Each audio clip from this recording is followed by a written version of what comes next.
ఇక ఏలూరు జిల్లాలో వైసీపీకి భారీ షాక్ తగిలింది. పార్టీ పదవులకు మాజీ మంత్రి ఆళ్ల నాని రాజీనామా చేశారు. పదవులకు రాజీనామా లేఖను ఆయన పార్టీ అధ్యక్షుడు జగన్మోహన్ రెడ్డికి పంపించారు.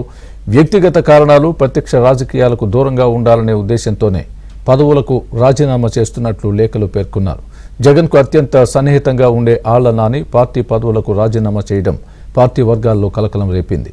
పదవులకు రాజీనామా చేయాలనే యోచనను కొన్ని రోజుల క్రితమే ఆళ్ల నాని సూచనప్రాయంగా అధిష్టానం దృష్టికి తీసుకువెళ్లినట్లు తెలుస్తోంది. ఇటీవల పార్టీలో జరుగుతున్న పరిణామాలే ప్రధాన కారణమని వైసీపీ వర్గాలు చెబుతున్నాయి.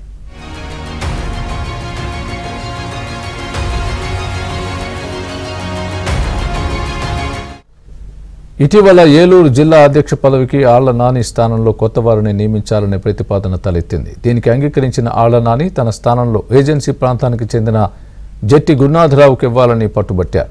అదే సమయంలో ఉంగుటూరు మాజీ ఎమ్మెల్యే వాసుబాబు, కైకలూరు మాజీ ఎమ్మెల్యే దూలం నాగేశ్వరరావు పేర్లు తెరపైకొచ్చాయి. వీరిద్దరికీ హైకమాండ్లోని పలువురు నాయకులు మద్దతుగా నిలిచారు. కానీ ఏలూరు జిల్లా అధ్యక్ష పదవిని చేపట్టడానికి వారిద్దరూ సుముఖత చూపలేదని తెలుస్తోంది. ఈ నేపథ్యంలో జిల్లా పరిషత్ చైర్పర్సన్ గంటా పద్మశ్రీ భర్త గంటా ప్రసాదరావు పేరు కూడా తెరపైకొచ్చింది. ఎవరిని నియమించాలనే అంశంపై గత వారం రోజులుగా తాడేపల్లిలోని పార్టీ కార్యాలయంలో కసరత్తు జరుగుతోంది.